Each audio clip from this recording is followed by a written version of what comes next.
Bonjour à tous. Je suis Loïc Le Sauce, directeur innovation chez Sésame. Et donc, comme vient de le dire Christophe, on a aujourd'hui l'honneur d'accueillir dans nos locaux, d'ailleurs, Philippe Becquerel, qui a eu un long parcours industriel qui présentera. Et l'idée est effectivement, donc ça s'inscrit dans une série de webinaires. Vous avez entendu beaucoup de témoignages, pour ceux qui nous sont fidèles, en tout cas, sur des grosses boîtes. Là, l'intérêt, en tout cas, un des focus particuliers qu'on voulait donner aujourd'hui, c'est justement voir un petit peu comment l'architecture système pouvait se déployer dans des boîtes plus petites, dans des sociétés qui démarrent, dans des startups, etc., parce que c'est une partie de ton parcours, Philippe. Voilà, donc c'est un petit retour d'expérience d'ingénierie système dans divers contextes industriels et notamment dans les contextes que je viens de citer. Voilà, donc sans plus tarder, je te donne la parole, Philippe. Voilà, à toi de jouer. Merci Loïc. Bonjour à tous. Donc, comme on disait, j'ai eu la chance de travailler dans différents types d'entreprises, différents contextes industriels. Et j'ai toujours un petit peu gravité autour de l'ingénierie système. Donc, on a mis en place un petit retour d'expérience sur différentes problématiques et quel type de solution on peut trouver en fonction des différents contextes. Donc, mon parcours, tout d'abord, j'ai travaillé dans des entreprises de défense, pas mal dans le spatial, également dans la robotique. J'ai eu plusieurs métiers, des métiers plus techniques, du management de projet, du management d'équipe, sur du hardware, sur du software, sur du service. Et comme le disait Loïc, sur aussi différents types d'entreprises. Aujourd'hui, je travaille chez Eutelsat, qui est une entreprise de taille intermédiaire, mais j'ai travaillé dans des grands groupes. Vous voyez la fusée Ariane 6 sur le dessin ici, j'ai travaillé pour Ariane Group. Et j'ai également travaillé dans une start-up qui faisait des robots, SoftBank Robotics. C'est le petit robot Pepper que vous voyez ici. Donc voilà, j'ai un panel d'expérience qui est assez varié. Mais malgré tout, dans ces différentes expériences et ces contextes qui sont assez différents, j'ai rencontré beaucoup de problématiques qui sont communes. Des problématiques autour des exigences, des parties prenantes, la complexité qu'il y a dans les systèmes, la complexité intrinsèque à travers les fonctions ou les composants, toutes les problématiques de vérification des exigences, le test notamment. Et puis évidemment des contraintes projet avec des contextes très différents. Mais malgré tout, c'est des contraintes qui s'ajoutent sur un projet. Donc, voilà, je vais essayer de vous présenter un petit peu tout ça. Donc, l'idée, c'est qu'on a travaillé avec Loïc quand j'étais chez SoftBank Robotics Europe autour d'une problématique logicielle sur le système audio du robot. Donc, on va s'appuyer un petit peu sur ces éléments-là pour illustrer les différentes problématiques. Et puis, j'essaierai de rebondir un petit peu sur ces problématiques dans d'autres contextes. Donc, le cas qui va principalement nous intéresser aujourd'hui, c'est l'ajout d'une fonctionnalité audio. Donc, l'idée, c'est de permettre au robot de parler une nouvelle langue. Quand on veut conquérir un nouveau marché, c'est important, c'est indispensable de savoir parler la langue du pays en question. Et donc, le contexte, c'est SoftBank Robotics. À l'époque, c'est une start-up qui était en forte croissance. Et donc, voilà, on essaie de développer des nouveaux marchés. Donc, il y avait une forte contrainte pour acquérir ce marché-là. Et donc, l'objet du travail qu'on a fait à l'époque avec Loïc et d'autres membres de Sésame, c'était de faire l'étude d'impact de cette nouvelle fonctionnalité. Il faut savoir que chez SoftBank, c'était assez nouveau, l'ingénierie système. Et vous allez comprendre que c'est quelque chose par lequel on a souhaité passer pour développer le produit.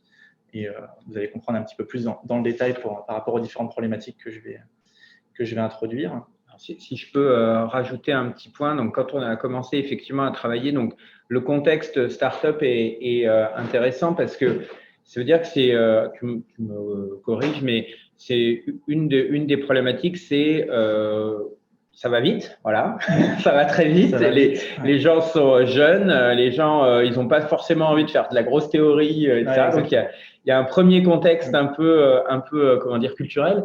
Et puis il y a un deuxième contexte, c'est que en tout cas c'est ce que tu m'avais dit à l'époque, il y a une problématique de capitalisation. En fait, c'est d'arriver à se dire qu'est-ce qu'on fait, enfin, de capitaliser sur ce que vous étiez en train de faire. Exactement. Il y avait tout un travail de produire des choses sur lesquelles on puisse construire derrière. C'est vrai que dans les startups, on a tendance à lancer beaucoup de projets, essayer de conquérir de nouveaux marchés, on a tendance à en faire un peu partout. Et donc l'idée, c'était de se dire, voilà, on essaie de faire les choses de manière un peu cadrée, et derrière, on essaie de capitaliser, de créer des vues sur lesquelles on puisse s'appuyer dans le futur. Donc, une des premières problématiques qu'on a souhaité aborder, c'est la gestion des exigences. Les exigences, on a tous rencontré des difficultés autour de ça pour différentes raisons. Soit un historique absent, c'est le cas sur les startups, on démarre un nouveau produit, on n'est pas trop sûr de savoir ce qu'on veut faire avec, donc c'est compliqué de trouver des exigences et de faire quelque chose d'exhaustif. Ou à défaut, on a un historique trop présent. Quand on fait une fusée ou un satellite, on a des décennies d'expérience de choses à faire et à ne pas faire, qui peuvent parfois poser aussi leur lot de problèmes. Après, voilà, dans les problématiques un peu constantes, c'est le défaut de traçabilité entre les systèmes et les sous-systèmes, où on va pas cascader l'ensemble des exigences. Bon, je ne vous parle pas des exigences imprécises, ambiguës. J'ai pris l'exemple du système doit être beau. C'était une réalité. Hein. On avait un robot qui devait être esthétiquement plaisant à l'œil. Travailler avec ça, c'est pas toujours simple. Et voilà, la problématique assez commune, c'est l'ensemble des besoins qui ne sont pas pris en compte pour tout un tas de bonnes et de mauvaises raisons. Hein. Mais voilà, c'est des choses que j'ai pu rencontrer moi dans mes différentes expériences. Et donc particulièrement dans un cadre d'innovation, on a rarement tout à disposition pour travailler. Et donc moi, le message qui me paraît important ici, c'est en fait, il ne faut pas se bloquer parce qu'on n'a pas toutes les specs. Il faut arriver à avancer. Il faut trouver une façon de prioriser. Un exemple sur Ariane 6, quand on doit faire un lanceur en 5 ans, hein, c'était les hypothèses de départ quand moi j'ai travaillé sur Ariane 6, et qu'on sait qu'il y a des pièces qui mettent 3 ou 4 ans à être fabriquées, et ben on doit commencer par ça. C'est ce que j'ai appelé les long lead items, les LLI. Voilà, quand on sait qu'on doit choisir une pièce en métal dans les 6 mois qui suivent le début du projet pour une fabrication dans les temps à la fin du projet, voilà, c'est une des possibilités de priorisation. Une autre possibilité qui était quelque chose de beaucoup plus commun chez SoftBank, c'est de définir un MVP, un minimum valuable product, et puis une roadmap pour le construire avec le client. Parfois, le client, on lui propose toute une solution très complète, mais il a besoin de vérifier qu'il y a un truc super important pour lui qui marche. Et ça, en fait, en discutant avec le client, on peut se dire, OK, je ne connais pas tout, je ne sais pas tout ce que je vais faire avec mon système, mais je sais que ça, c'est important pour lui, donc je vais déjà commencer à mettre ça en ordre. Et voilà, c'est un moyen de commencer. Et évidemment, après, il faut le grandir. Hein. On peut pas faire un système sans toutes les specs. Par contre, il ne faut pas s'interdire d'avancer. Voilà, c'est un point qui est important de ce point de vue-là. Et c'est quelque chose qu'on a vu dans le coaching, hein, quand on a commencé à essayer de lister toutes les specs. Sur un robot humanoïde, il peut faire tellement de choses qu'on ne s'en sortait pas. Ouais. Et donc, on s'est dit, voilà, on va essayer de cadrer un petit peu, on va faire avec ce qu'on a. Et puis voilà, apporter une nouvelle fonctionnalité dans un sous-système, en fait, on n'a pas besoin de connaître tout ce qu'il y a autour.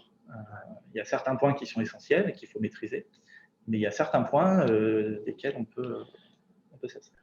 C'est effectivement, dans le cas de nos amis de SoftBank, c'est effectivement ça, c'est que il y a eu, en plus vous fonctionniez dans la boîte un peu, chez SoftBank dans une démarche agile, Donc, l'idée, ça a été effectivement de se dire, d'avoir très rapidement un set de besoins qui sont les besoins importants, voilà, ceux qu'on a envie de… Et quelque part, voilà, c'est le point de départ. Et puis, on commence à travailler là-dessus plutôt que d'essayer d'être un peu, disons, de se dire, on va tout lister, on va tout, on va tout tabuler, et puis après, on commencera à travailler. Donc, voilà, il y a eu cette démarche disons, d'aller peut-être un peu au juste, au juste besoin en termes de besoins, voilà. Ok, voilà. Très bien. Donc, un élément autour des exigences qui est délicat, c'est que parfois on n'a pas forcément bien la maîtrise de toutes les parties prenantes. Donc, c'est un autre point qu'on a souhaité aborder. Parfois, c'est délicat parce que les parties prenantes n'ont pas forcément les bonnes informations, elles sont trop distantes du vrai besoin. Parfois, elles ne souhaitent pas s'exprimer ou s'exprimer trop tard. Ça, c'est quelque chose, par exemple, que j'ai rencontré dans le monde de la robotique autour des normes et des standards. Quand moi, j'ai démarré chez SoftBank, il n'y avait pas vraiment de cadre normatif autour de la robotique humanoïde. Il y avait un cadre sur les robots industriels, mais notre produit, c'était quelque chose un peu à la marge.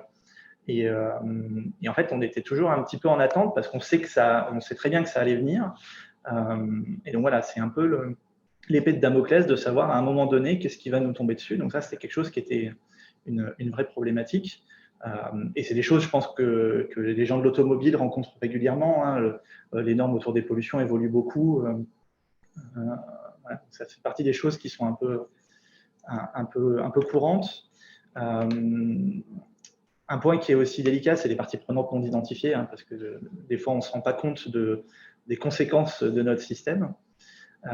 Et un autre point qui est important, c'est les parties prenantes divergentes. Un cas que j'ai rencontré chez SoftBank, c'est les exigences qui venaient des équipes business marketing qui eux, travaillent avec le marché, l'analyse, discutent avec les clients et ils imaginent des use cases avec des expériences pour le client. Pour le end user en tout cas. Et en parallèle, on avait des équipes UX qui sont des ergonomes qui eux aussi définissaient des expériences de comment un robot doit interagir avec un humain. Et en fait, ils n'étaient pas toujours d'accord parce que le client, il imagine mettre le robot dans son centre commercial et pour proposer des choses. Et il imagine des choses que le robot ne peut pas forcément faire ou qui risquent de poser problème. On ne peut pas avoir un robot qui va trop aller vers les gens, qui peut se balader n'importe comment. Ça pose plein de problèmes de sécurité. On ne veut pas que le robot fasse peur, par exemple. Et donc, j'ai souvent eu le cas où les équipes UX et les équipes business n'étaient pas tout à fait d'accord. Et donc là, ce qui est important en tant qu'architecte système, ce n'est pas à nous de décider. Hein. Par contre, c'est important de rapidement identifier ça pour le faire arbitrer. Parce qu'on ne peut pas satisfaire tout le monde. À un moment donné, il y a des choix à faire. Ce n'est pas forcément une question de prendre la bonne ou la mauvaise décision, hein, c'est de prendre une décision éclairée et de dire, voilà, je sais que sur ce point de vue-là, je vais avoir des divergences et il faut les adresser dès le début. Parce que ça a des forts impacts sur le système. Ouais. C'est effectivement un cas clé et c'est d'autant plus le cas dans une petite boîte où justement ça va vite, où les gens ont tendance à justement se dire on développe rapidement et puis on met rapidement en place. Identifier ce type de disons de contradiction, en tout cas de besoins divergents, c'est hyper important pour éviter de cramer tout simplement de la ressource à faire des features que, in fine, en fait, on mettra pas en place parce que voilà, tout simplement. Puis faire le ping-pong entre deux états, c'est pas intéressant.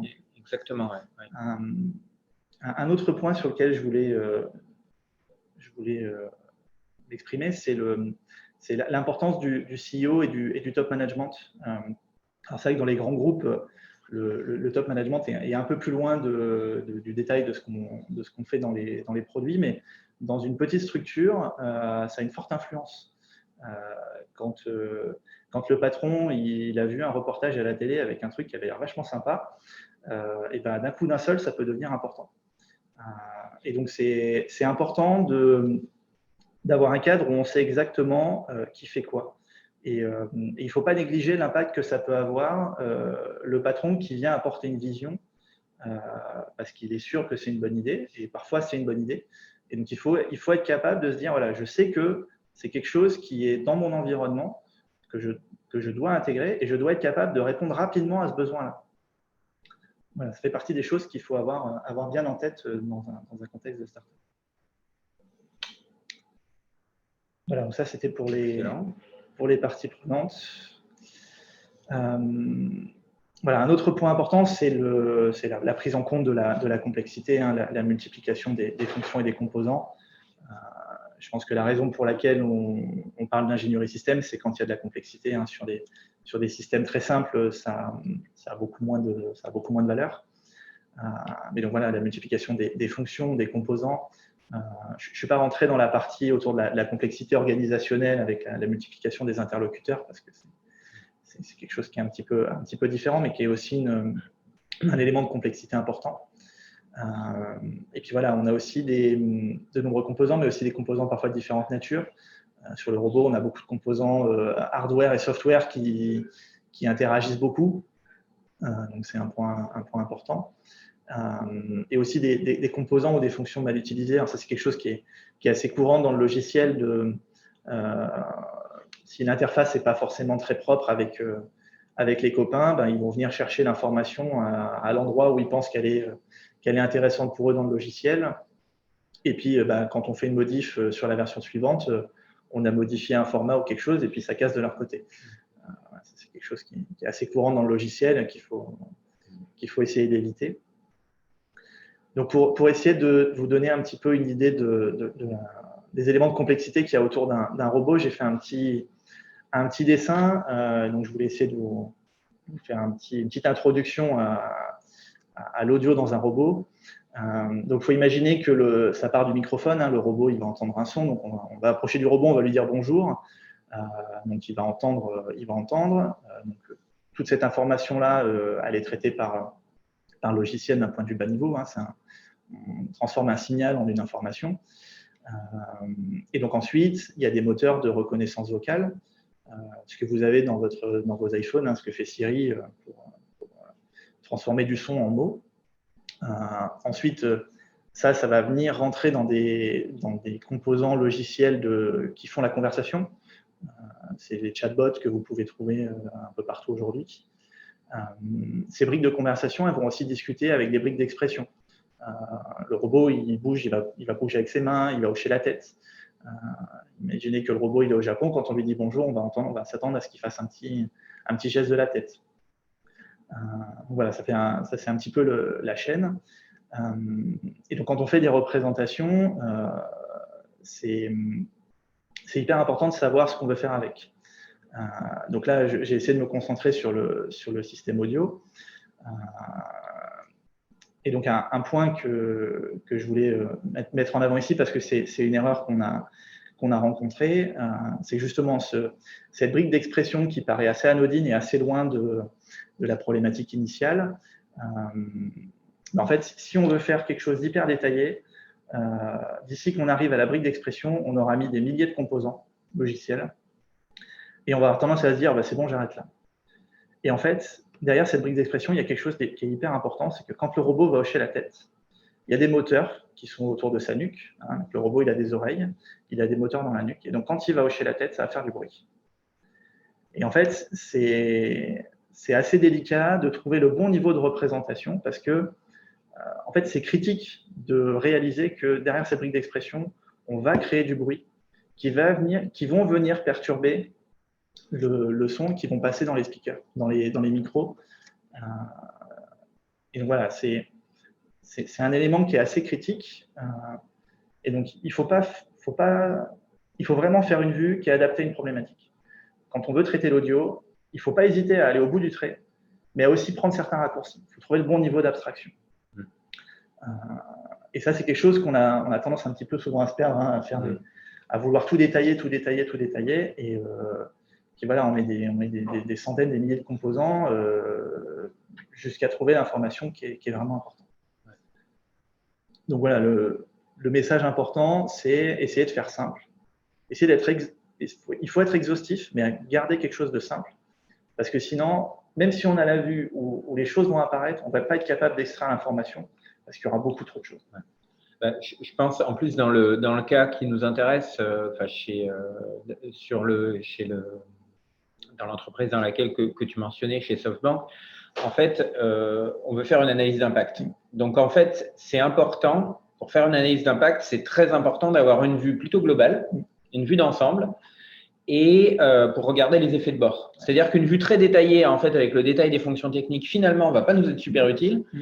Vaut mieux avoir une vue un peu plus abstraite, comme tu dis, mais plutôt une vue d'ensemble et de se dire, bon, OK, si on tire les chaînes fonctionnelles, quelles sont les… et c'est ça qu'on a fait, en fait. Voilà.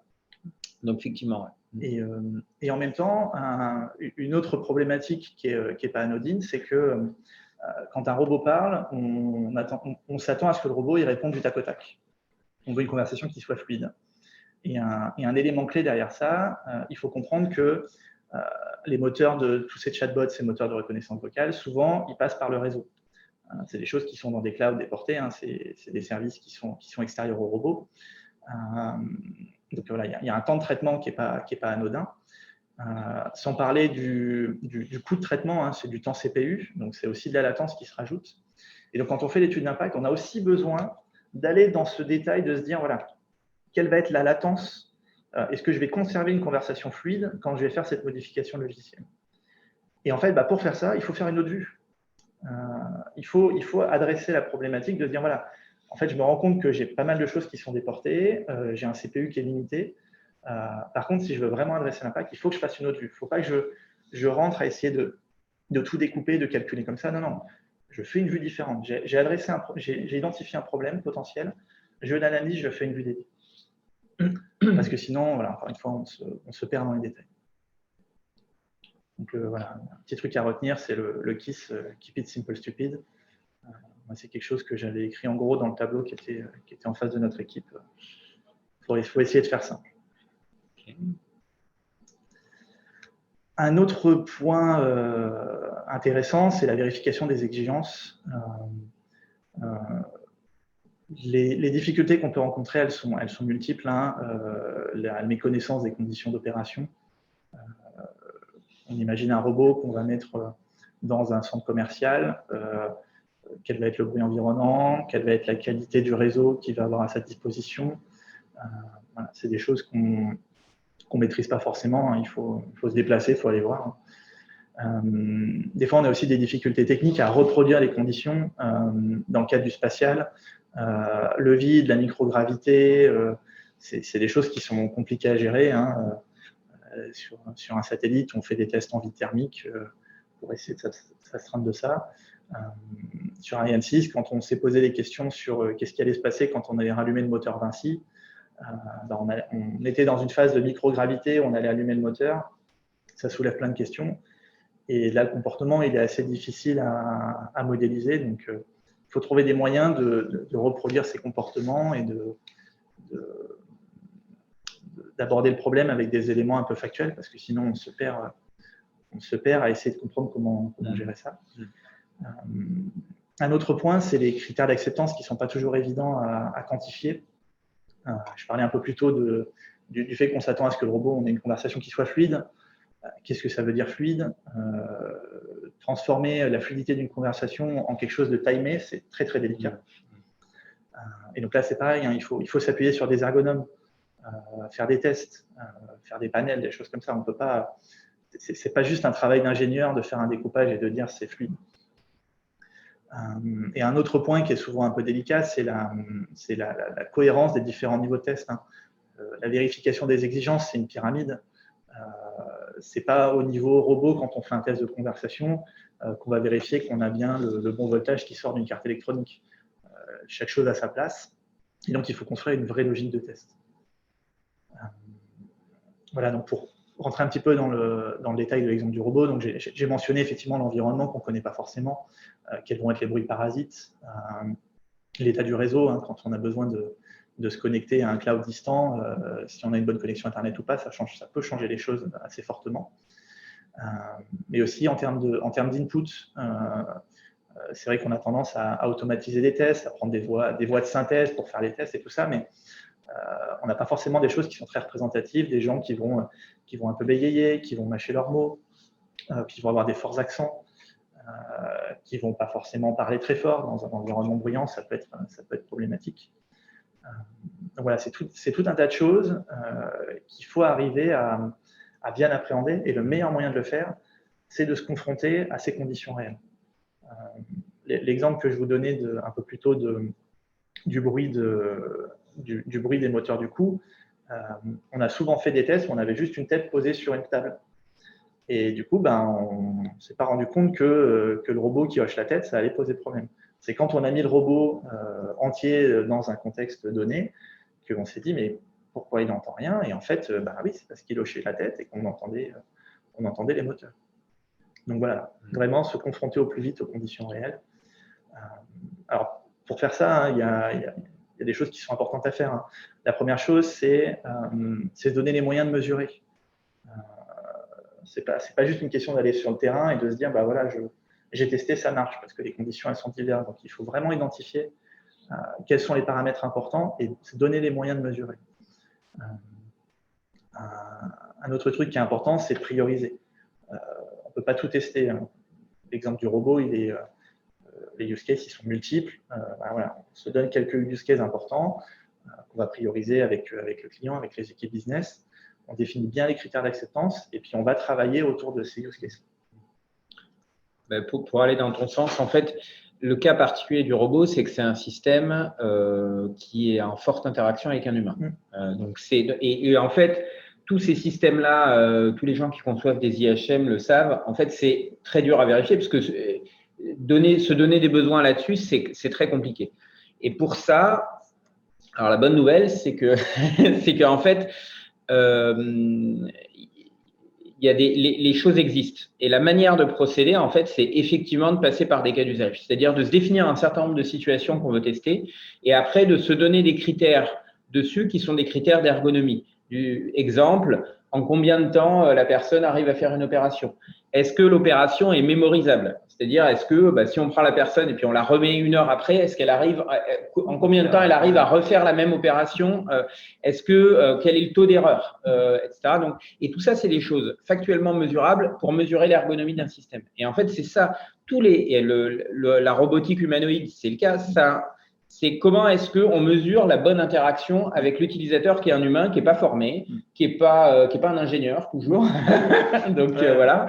Et donc, tous ces aspects de vérification-là, l'architecture système, en fait, ça vient supporter ça parce que ça vient donner le cadre méthodologique pour identifier les cas d'usage, pour identifier les exigences qui vont permettre, en gros, de déployer ce type de test et de mesurer réellement l'ergonomie du système en question. Voilà. Et de bien connecter quand on sait au très haut niveau quel est le use case et quels sont les critères de performance importants. Exactement. Derrière, quand on conçoit, on sait aussi identifier, voilà, si on sait qu'il y a un élément qui est très important on sait qu'on va être dans un environnement bruyant, il faut des speakers qui soient puissants. Si c'est des choses qu'on identifie dès le début, et quand on conçoit le produit, on va mettre des speakers qui sont adaptés à ça. Le bruit autour des micros, on va tout de suite mettre des capacités de filtrage importantes. Et on sait que voilà, ça va nous coûter en termes de temps CPU, en termes de temps de latence, mais on sait que c'est un truc important qu'il ne faudra pas négliger. Très bien. Oui, il y a un autre point sur lequel je voulais insister, sur la mise en place des instruments de mesure. Dans les startups, il y a un raccourci qui tend à être fait de dire je ne fais pas beaucoup de tests en usine, je me mets vite sur le terrain et je vois ce qui se passe. Ça, c'est très bien, parce qu'on est confronté, encore une fois, à l'environnement qui va bien. Par contre, si on ne s'est pas donné les moyens d'analyser ce qu'on fait, on rate de l'information. Moi, j'ai été confronté très récemment, pour donner un exemple dans le cadre du spatial. On a voulu jouer le jeu du New Space, lancer des choses très vite. On a rencontré quelques difficultés, parce qu'on en rencontre toujours.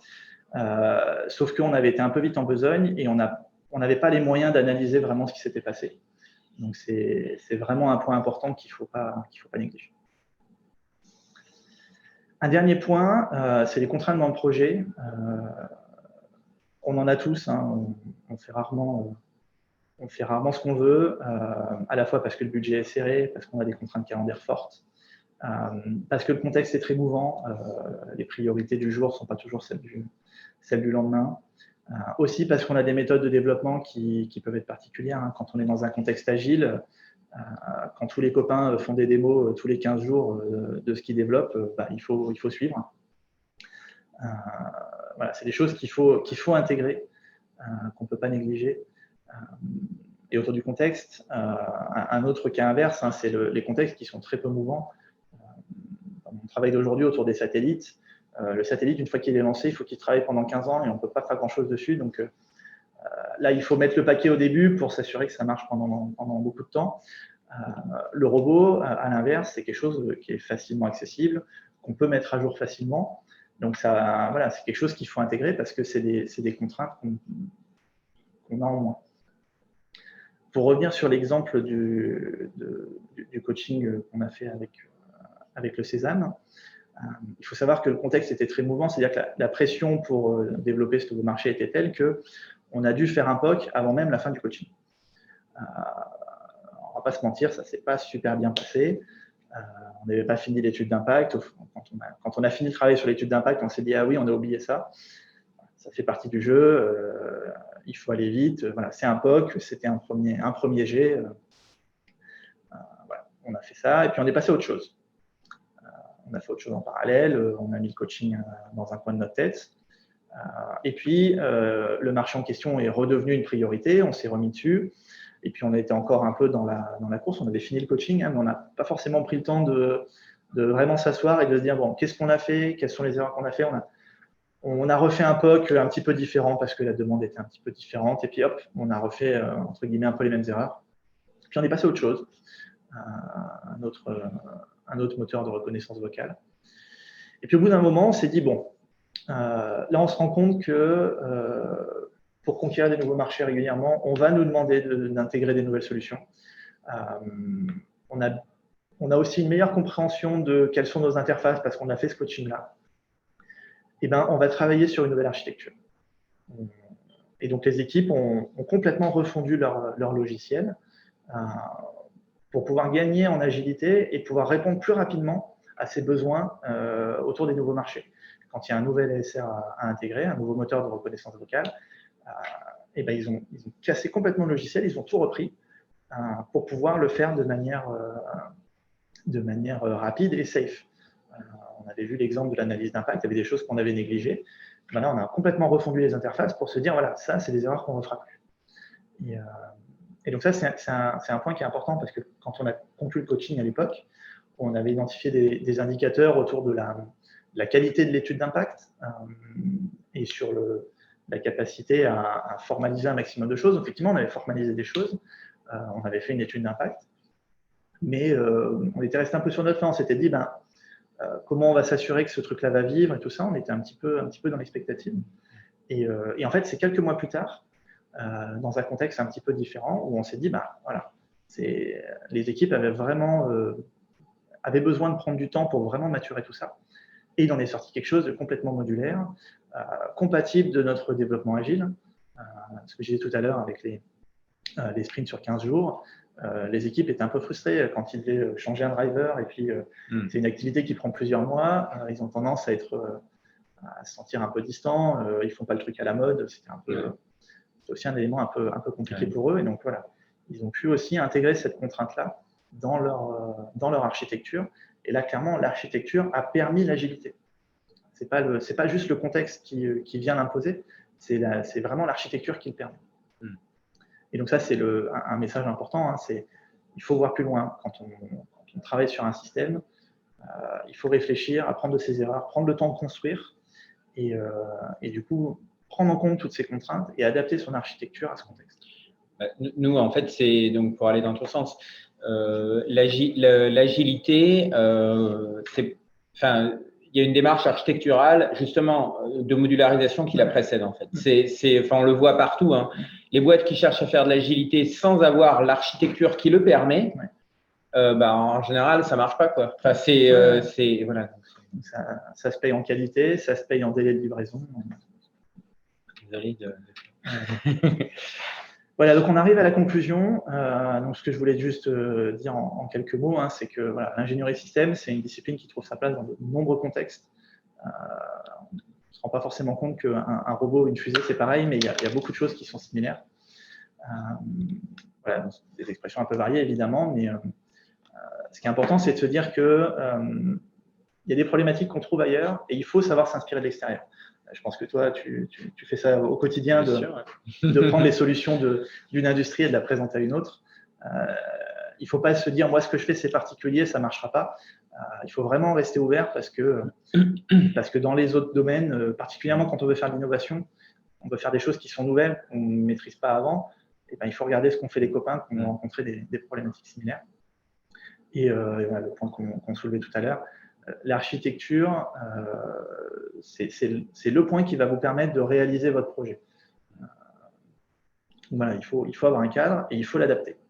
On ne peut pas juste prendre une méthode, il faut faire la méthode, il faut l'adapter et puis après la faire évoluer. C'est comme la cuisine. On achète le livre de recettes, on fait quelques fois la recette et puis après on l'oublie et puis on fait à sa sauce.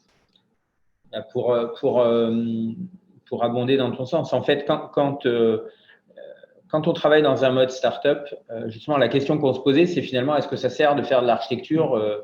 La réponse est oui. Et premièrement, comme on l'a dit, pour capitaliser, c'est-à-dire pour arriver à se construire des vues communes, pour prioriser. Et c'est aussi un enabler pour faire de l'agilité. Et en fait, donc nous, Sésame, modestement, on se rend compte qu'on accompagne de plus en plus de startups, un peu comme SoftBank à l'époque, sur des démarches d'architecture, parce que pour des startups industrielles ou qui font du soft, en fait, c'est une nécessité. C'est une nécessité d'être pour être efficace, pour développer plus rapidement, pour prendre les bonnes décisions. Faire de l'architecture système, en fait, c'est un facteur de succès. C'est sans doute pas le seul, mais c'en est un en tout cas. Et puis également pour les équipes, avoir une architecture qui permet d'être agile, c'est beaucoup de frustration en moins. Quand les gens viennent les voir régulièrement avec des nouvelles demandes, ils ont envie d'y répondre. Quand on est dans une startup particulièrement, on sait qu'on est au plus proche du succès de cette startup et on a envie de répondre favorablement, mais parfois on est face à un système qui est tellement compliqué qu'on n'est pas en mesure de le faire et ça amène beaucoup de frustration. Et voilà, ce changement d'architecture, ça a vraiment libéré les équipes.